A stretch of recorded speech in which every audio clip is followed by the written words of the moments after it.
Je suis né en Iran, dans un pays qui a goûté à l'islam, religieux, politique. Aujourd'hui, en fait, je dis à ceux qui ne connaissent pas de la fermer. T'es dit, je pourrais lui dire en face de lui, avec ses 140 kilos, quand tu ne connais pas, ne t'en mêle pas. T'es dit, si tu veux pas que ta fille, ta cousine, ta sœur se fasse insulter parce qu'elle va à la piscine habillée en maillot, parce qu'elle va à la plage habillée en maillot, ferme. Le voile est un linceul qu'une idéologie religieuse veut mettre sur les femmes. Ils ne connaissent même pas les textes qui l'ont imposé aux femmes. Permettre à ce que des jeunes filles soient couvertes parce qu'elles attiseraient la convoitise des hommes dans ce moment de liberté qu'est le sport, c'est tuer leur liberté. Dans cette idéologie religieuse, la femme est un objet à la disposition des hommes. On vous fait croire que le voile, c'est porter un bout de tissu sur la tête. Non, non, non, non. Le voile, c'est cacher la femme dans son entièreté, dans sa personnalité. Qu'elle soit la moitié de son frère ou d'un homme, d'un agresseur. Vous voulez ça pour vos filles, pour vos sœurs, pour vos femmes. Les Iraniens ont quelque chose de vraiment à part dans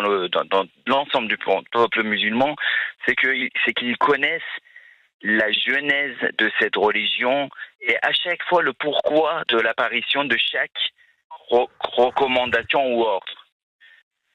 Vous voyez, et pourquoi on me parle de liberté, nos compatriotes parfois ils parlent de liberté.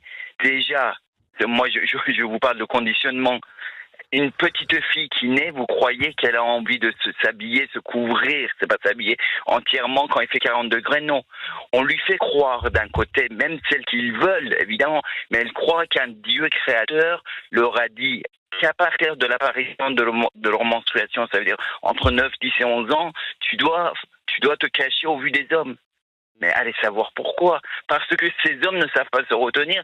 Tu dois te cacher au lieu qu'ils se cultivent et qu'ils s'instruisent.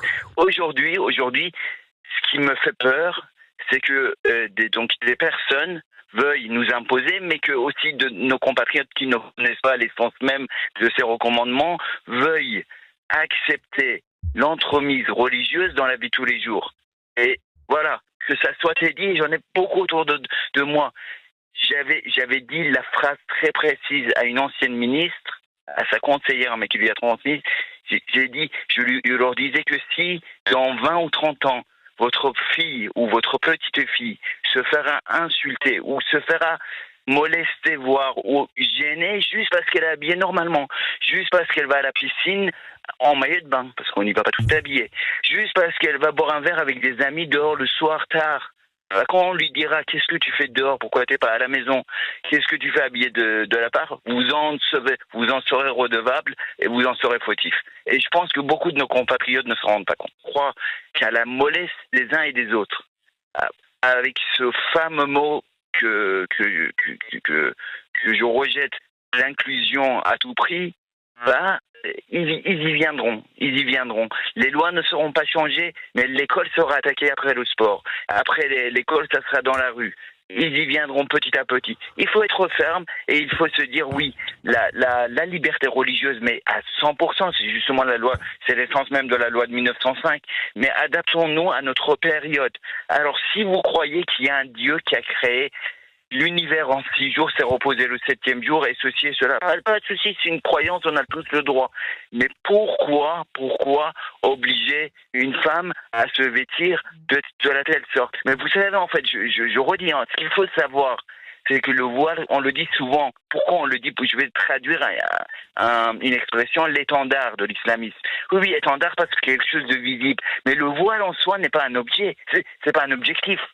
L'objectif, c'est tout ce que je vous ai dit. C'est l'application d'une loi divine qui a été créée par des bédouins au milieu d'un désert il y a 1400 ans à l'ensemble de notre Europe, de notre France, de notre monde. Personne ne connaît autant cette idéologie religieuse autant que les Iraniens.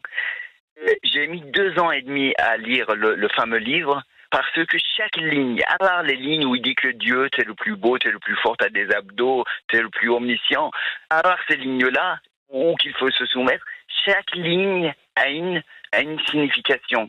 Quand il dit aux croyants, quand vous êtes invités dans le demeure du prophète à manger, allez au dernier moment, ne traînez pas et ne parlez pas à ces femmes, sauf si elles vous le demandent, et si elles vous le demandent, parlez-leur derrière un voile.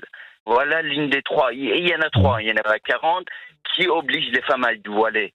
Et à un autre endroit, il dit que les femmes pieuses, les femmes bien, doivent se couvrir, ne pas se montrer aux étrangers. Voilà.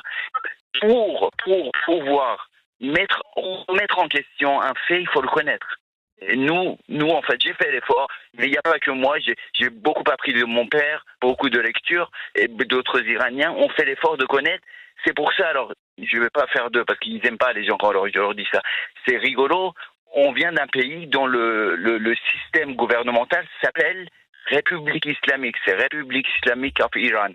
D'accord? Dans ce pays, il n'y a dans aucun pays, pardon, de culture musulmane au monde autant de athées qu'en Iran, parce qu'ils connaissent le fond de l'idéologie.